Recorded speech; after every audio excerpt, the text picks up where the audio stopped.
குருவே துணை. எல்லா புகழும் இறைவனுக்கு. அனைவருக்கும் வணக்கம். இந்த நிகழ்ச்சி ஏற்பாடு செய்த சுவாமிநாதன் ஐயா அவர்களுக்கு இப்போ பேசுகிறாங்க, அவர் தான் ஐயா தான் ஏற்பாடு பண்ணியிருக்காரு. ஐயா அவர்களுக்கு நன்றி.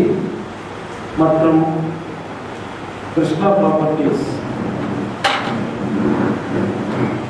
ஸ்ரீகாந்த் ஐயா அவர்கள், அவருடைய பார்ட்னர், அவரும் சேர்ந்து தான் பண்ணியிருக்காரு. அவர்களுக்கு நன்றி. வெண்ணிலா எலக்ட்ரிக்கல்ஸ் நடத்தி வரும் விஜயகுமார் ஐயா அவர்களும் உதவி செஞ்சிருக்காங்க. அவர்களுக்கு நன்றி. குட்லக் அண்ட் கோ கம்பெனியை சேர்ந்த கிருஷ்ணமூர்த்தி ஐயா அவர்களுக்கு நன்றி. மற்றும் கோடம்பாக்கத்தை சேர்ந்த மணிவண்ணன் ஐயா அவர்களுக்கு நன்றி. மற்றும் மேட்டு குப்பம் தலைவர் மணி ஐயா அவர்களுக்கு நன்றி. இவங்கெல்லாம் சேர்ந்து தான் இந்த இடத்துல ஏற்பாடு பண்ணியிருக்காங்க.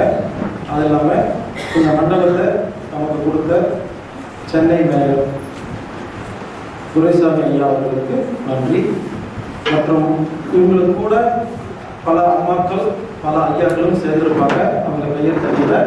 இந்த நிகழ்ச்சிக்கு ஏற்பாடு செய்த அனைத்து ஐயாக்களுக்கும் அம்மாக்களுக்கும் நான் நன்றி தெரிவித்து நான் நிகழ்ச்சி ஆரம்பிக்கிறேங்க. நமக்கு நோய் வந்தால் என்ன பண்ணுவோம்? ஒரு மருத்துவரை போய் பார்ப்போம். உலகத்தில் இருக்கிற எல்லா மருத்துவர்களும் என்ன பண்ணுறாங்க? ஊசி கொடுக்குறாங்க, மாத்திரை கொடுக்குறாங்க, மருந்து கொடுக்குறாங்க. லேகியம், பொடி, யோகா, மூச்சு பயிற்சி, தியானம், அக்குபஞ்சர், நீரோதெரப்பி, முத்ரா, reiki, pranic healing, touch healing, magnetotherapy, இயற்கை வைத்தியம், இப்படி நாம நிறைய வைத்தியங்களை பார்த்துருக்கோம். ஆனா இன்னைக்கு நீங்க வந்திருக்கிற வைத்தியத்துல இந்த மருந்து மாத்திரை எல்லாம் கிடையாது. இந்த நாடி குடிக்கிறதெல்லாம் கிடையாது. வாரம் வாரம் வந்து பார்த்துட்டு போங்கலாம் சொல்ல மாட்டோம். லேகியம், பொடி எல்லாம் கிடையாது. பிளட் டெஸ்ட் இல்லை, ஸ்கேன் ரிப்போர்ட் இல்லை, ஒண்ணுமே இல்லை. எல்லாத்துக்கும் ஆச்சரியமா இருக்கும். பொதுவாக உங்களுக்கு நோய்னா ஒரு டாக்டர் போய் பார்ப்பீங்க. அந்த டாக்டர் என்ன பண்ணுவாரு?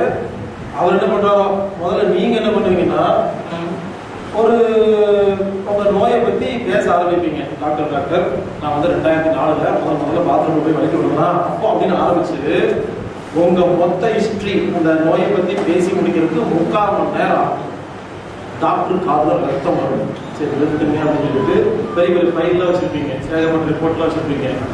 அதாவது இப்போ வச்சுட்டு அவரு ஒரு 4-5 டெஸ்ட் எழுதி கொடுப்பாரு. அங்கே போங்க இங்கே போங்க, யாரெல்லாம் நிறைய கமிஷன் தராங்களோ அந்த இடத்துக்கு அனுப்பிச்சு வைப்பாங்க. அங்கெல்லாம் நீங்கள் போயிட்டு வந்து ரிப்போர்ட்லாம் எடுத்து வந்து காமிச்சோம்னா ஃபேமஸ் டாக்டர் அங்கேருந்து வராரு இங்கேருந்து வராருன்னு சொல்லி ரவுண்டு கட்டி 4 பேர் உட்காந்து ஆராய்ச்சியெல்லாம் பண்ணி உங்களுக்கு ஒரு நோய் வந்திருக்குன்னு முதல்ல பேர் வைப்பாங்க. அப்புறம் அந்த நோயை குணப்படுத்தவே முடியாது, அந்த வாழ்க்கை ஃபுல்லாக கண்ட்ரோல் தான் பண்ணணும்னு சொல்லுவாங்க. ஒரு மாத்திரை கொடுத்து வாழ்க்கை ஃபுல்லாக சாப்பிடுங்க அப்படின்னு சொல்லிடுவாங்க. இதால இத்தனை வருஷமா நீங்க எல்லாம் 10 வருஷம் 15 வருஷமா ஒரே மாத்திரையை சாப்பிட்டு இருக்கீங்களா? ஆனா இன்னைக்கு நீங்க வந்திருக்கிற இந்த சிகிச்சையில அந்த மாதிரி எந்த டெஸ்ட் ரிப்போர்ட்டும் இல்லை, எந்த பிளட் டெஸ்டும் இல்லை.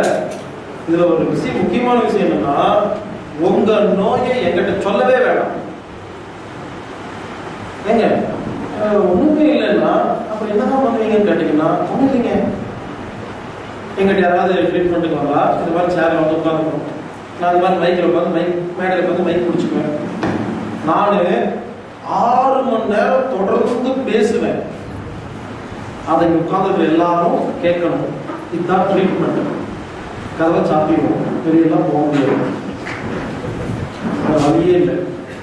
பல பேர் கேட்பாங்க, ஹலோ ஒரு ப்ரொஜெக்டர் கிடையாதா? ப்ரொஜெக்டர்லாம் இல்லை. பவர் பாயிண்ட் அதெல்லாம் கிடையாது. ஒரு மிமிக்ரி காமெடி அதுவும் கிடையாது. குரூப் டான்ஸ் அதெல்லாம் ஒன்றும் கிடையாது. நான் மட்டும் தான் உட்காந்துருப்பேன் மேடையில்.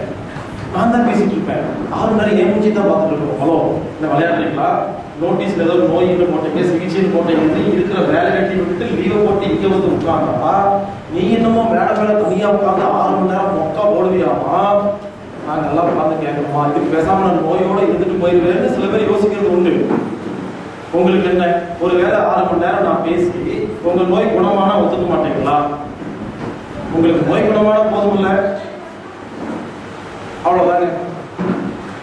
என்னன்னா நான் பேசுனா உங்க நோய் எப்படி குணமாகும் கேட்டீங்கன்னா, நான் ஒன்னும் உங்க நோயை குணப்படுத்த போறதில்லை. நம்ம உடம்புல ஒரு சுரப்பி இருக்குங்க, அது ஒரு திரவத்தை சுரக்குது. அந்த திரவம் உலகில் இருக்கிற எல்லா நோயும் குணப்படுத்துதுங்க. சக்கரை, BP, asthma, thyroid, cancer, AIDS, மூட்டு வலி, முழங்கால் வலி, கருப்பையில் கட்டி, கிட்னியில கல், இப்படி கிட்ட பார்வை, தூர பார்வை, வரைக்கும் மாதிரி எல்லா நோயும் அந்த திரவம் சுரந்தா குணமாயிரும். அந்த சுரப்பி எங்கிட்டையும் இருக்கு, உங்ககிட்டையும் இருக்கு. அந்த சுரப்பி எங்க இருக்குது, அதோட பேர் என்ன, அது என்ன திரவத்தை சுரக்குது, அது சுரந்தா எப்படி எல்லா நோயும் குணமாகுது, அந்த திரவத்தை எப்படி சுரக்க வைக்கிறதுங்கிற ரகசிய வித்தை எனக்கு தெரியும். எனக்கு எந்த நோயும் வராது. வந்தா நான் டாக்டரை போய் பார்க்க மாட்டேன். அந்த சுரக்க வச்சு நானே குணப்படுத்திக்கிறேன். அப்போ எனக்கு தெரிஞ்ச ஒரு ரகசியத்தை இங்க உட்கார்ந்து இருக்கிற எல்லாத்துக்கும், படிச்சவங்க, படிக்காதவங்க, சின்னவங்க, பெரியவங்க, பாட்டி, தாத்தா, டாக்டர், நோயாளி, இப்படி பாகுபாடு இல்லாம எல்லாத்துக்கும் புரியுற மாதிரி நான் சொல்லி கொடுக்க போறேங்க. உங்களுக்கு ஒரு ரகசியம் தெரிஞ்சா உங்க அம்மாவுக்கோ, தங்கச்சிக்கோ, பாட்டிக்கோ, தாத்தாவுக்கோ, பொண்ணுக்கோ, பையனுக்கோ சொல்லும்போது அக்கறையோட பொறுப்பா எப்படியாவது புரிஞ்சுக்க மாட்டாங்களான்னு ஒரு ஏக்கத்தோட சொல்ல சொன்னீங்களா? அந்த மாதிரி இதனால முடிஞ்ச வரைக்கும் அதை உங்களுக்கு புரிய வச்சிருவேன். இவ்வளவுதான் நான் உங்களுக்கு புரிய வைக்க போறேன். நீங்க தான் உங்க நோயை குணப்படுத்திக்க போறீங்க. இது இன்னைக்கு முடியறதுக்கு சாயந்தரம் 6 மணி ஆகுங்க. இப்ப நான் ஆரம்பிச்சேன்னா ஒரு 11:30 மணி வரைக்கும் பேசுவேன். 11ல இருந்து 12, அரை மணி நேரம் பிரேக். டீ குடிக்கிறதுக்கு, யூரின் போறதுக்கு, தண்ணி குடிக்கிறதுக்கு போயிட்டு வந்துட்டீங்கன்னா 12 மணிக்கு ஆரம்பிச்சா 1:30 மணிக்கு முடிப்பாங்க. 1:30ல இருந்து 2:30 லஞ்ச் டைம் சாப்பிட்டு வரீங்க. 2:30க்கு ஆரம்பிச்சு 4 மணிக்கு மறுபடியும் முடிப்பேன். 5க்கு ஆரம்பிச்சு 6 மணிக்கு நான் பேசி முடிச்சிடுவேன். 6 மணில இருந்து 8 மணி வரைக்கும். அதுக்கப்புறம் உங்க விருப்பம். 6 மணிக்கு மேல யாரெல்லாம் கேள்வி எல்லாம் கேட்கறீங்களோ, எத்தனை பேர் எவ்வளவு கேள்வி கேட்டாலும் எல்லா கேள்விக்கும் பதில் சொல்லாம நான் போக மாட்டேங்க. உங்களுக்கு இருந்த கேள்வி வந்தோடனே அதை நான் சொன்ன உடனே திருச்சி வீட்டுக்கு போக வேண்டாம். நிறைய பேர் வேற வேற கேள்வி எல்லாம் கேட்பாங்க. நீங்க எல்லா கேள்வியும் உட்கார்ந்து கேட்டுட்டீங்கன்னா ஒருவேளை உங்களுக்கு அடுத்த இன்னொரு 6 மாசத்துக்கு அப்புறம் அந்த கேள்வி வரலாம். இப்பவே காலையில் கேட்டீங்கன்னா அந்த கேள்வி வரும்போது எனக்கு தேடி வர வேண்டியதில்லை, கிளியர் ஆகிடும். அதெல்லாம் முடிஞ்ச வரைக்கும் இன்னைக்கு எவ்வளவு நேரம் இருக்க முடியுமோ இருந்தீங்கன்னா உங்களுக்கு நிறைய விஷயங்கள் தெரிஞ்சிடும். அதனால மறுபடியும் சொல்றாங்க, இந்த சிகிச்சையில மருந்து மாத்திரை எல்லாம் கிடையாது. நான் பேசுற ஒவ்வொரு வார்த்தையும் நீங்க கவனமா கேட்கணும். பல பேருக்கு ஆச்சரியமா இருக்கும், அது எப்படி பேசினா நோய் குணமாகும்? உலகத்துல எத்தனையோ டாக்டர், மருந்து, மாத்திரை, ஆஸ்பத்திரி, மிஷின் இவ்வளவு வச்சுட்டு சுத்திட்டு இருக்காங்களே, இந்த மாதிரி ஒரு காலகட்டத்துல அது எப்படி ஒருத்தர் வந்து பேசுவாராமா, நோய் குணமாகுமாமா அப்படின்னு நினைக்கிறது வந்து, யாராவது இங்க சர்க்கரை நோயாளிகள் வந்திருந்தீங்கன்னா இன்னைக்கு 6 மணிக்கு அப்புறம் உங்களுக்கு சர்க்கரை நோயே கிடையாது. சர்க்கரை நோய் இருந்தா இனிப்பு சாப்பிடலாம் சொல்லிருக்காங்களா? இன்னைக்கு 6 மணிக்கு அப்புறம் இங்க வந்து அத்தனை பேருமே இனிப்பு சாப்பிடலாம். வாழ்க்கை ஃபுல்லா ஒண்ணுமே ஆகாது. பிபி இருக்கிறவங்க சோத்துல உப்பு போட்டு சாப்பிட்டாலும் ஒண்ணும் ஆகாது. கேஸ் ட்ரபிள் இருக்கிறவங்க 3 நேரமும் உருளைக்கிழங்கு போண்டா சாப்பிட்டாலும் ஒண்ணும் ஆகாது. தோல்ல நோய் இருக்கிறவங்க கத்திரிக்காய் சாப்பிட்டா ஒண்ணும் ஆகாது. எண்ணெய் பலகாரம் தேங்காய் யார் வேணா சாப்பிடலாம், ஒண்ணும் ஆகாது. எதை வேணா சாப்பிடலாங்க. பட் ஒரே ஒரு கண்டிஷன், மருந்து மாத்திரை மட்டும் போடக்கூடாது. அதனால ஆரம்பத்தில் சில பேருக்கு புதுசாக வந்தவங்களுக்கு ஆச்சரியமா இருக்கும். ஏற்கனவே டிவிடி புத்தகம் பார்த்தவங்களுக்கு ஓரளவுக்கு புரியும். அதனால தயவு செய்து பொறுமையா உட்கார்ந்து கேளுங்க. போக போக உங்களுக்கே ஒரு மணி நேரத்திலே என்ன சொல்ல வரேங்கிறது புரிஞ்சிடும். அதுக்கு சின்ன உதவி செய்யுங்க. செல்போன் இருந்தா சைலண்ட்ல போடுங்க, இல்ல சுவிட்ச் ஆஃப் பண்ணுங்க. ஏன்னா செல்போன் அடிச்சதுன்னா கவனம் எல்லாம் அங்க போகும்போது நான் பேசுறது யாரும் சரியா கேட்கறது இல்லை. நானும் ஒவ்வொரு மீட்டிங்கும் சொல்லிக்கிட்டே இருக்கிறேன். சில திமிரு பிடிச்ச செல்போன்கள் அப்பப்போ அடிச்சுக்கிட்டே இருக்கு. திமிருன்னு சொல்றது செல்போன்.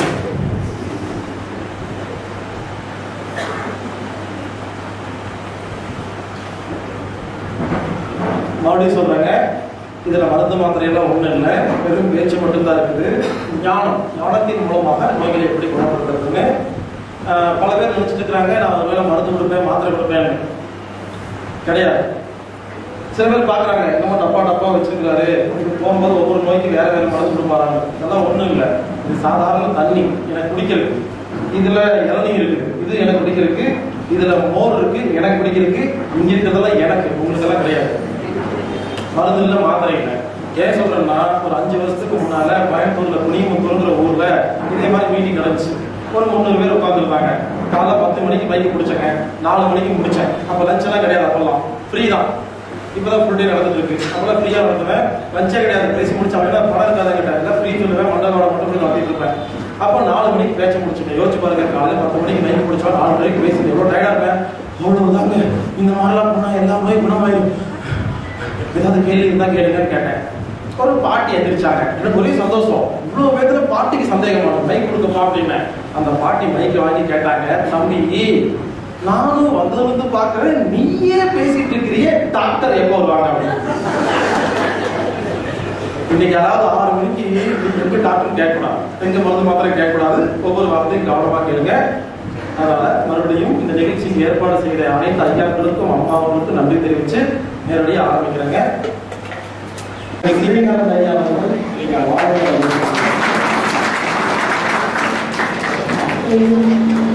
பாலாஜி ஐயா மக்கள் ஐயா கஜபதி ஐயா ஐயா ஐயா மண்டபத்துக்கு ஏற்பாடு ஐயா ஐயா வாழ்க்கை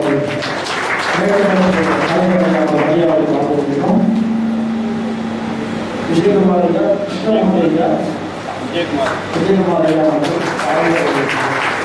கிருஷ்ணமூர்த்தி ஐயா அவர்கள்,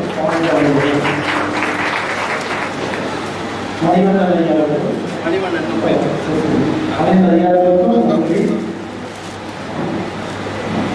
சார், நாங்கள் இவ்வளவு பேருக்கு இந்த விதையெல்லாம் சொல்லி கொடுக்கறதுனால அவர் நம்ம எல்லாருடைய சார்பில் ஒரு ட்ரெஸ் அவங்களுக்கும் அவருடைய டீமுக்கும் கொடுக்கறதுக்கு பெரியப்படும். ஒவ்வொருத்தங்க கொடுத்து வருவாங்க. நிறைய மேடையில சாதம் போட்டுவாங்க. அப்பெல்லாம் சொல்லுவேன், சாதம் போட்டாதீங்க, பிரயோஜனமே இல்லை. அதுக்கு பேண்ட் சர்டிஃபிகேட் போட்டுங்க, 5 போட்டுக்கன்னு சொன்னேன். அதை ஞாபகம் வச்சுட்டு அவங்களுக்கு தேவையான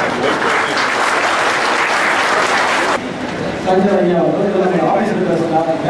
சஞ்சய் அவர்கள்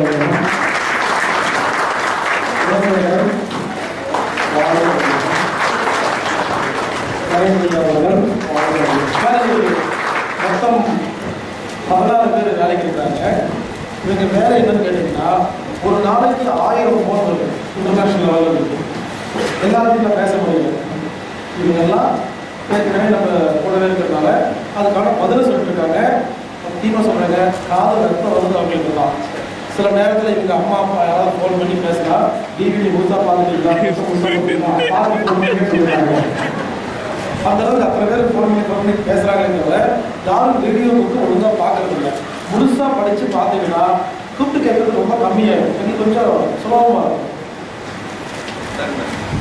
அனாட்டமிக் தெரபிக்காக நாங்கள் நம்ம எல்லாருமா சேர்த்து ஒரு 10,000 rupees கொடுக்குறோம் சார்.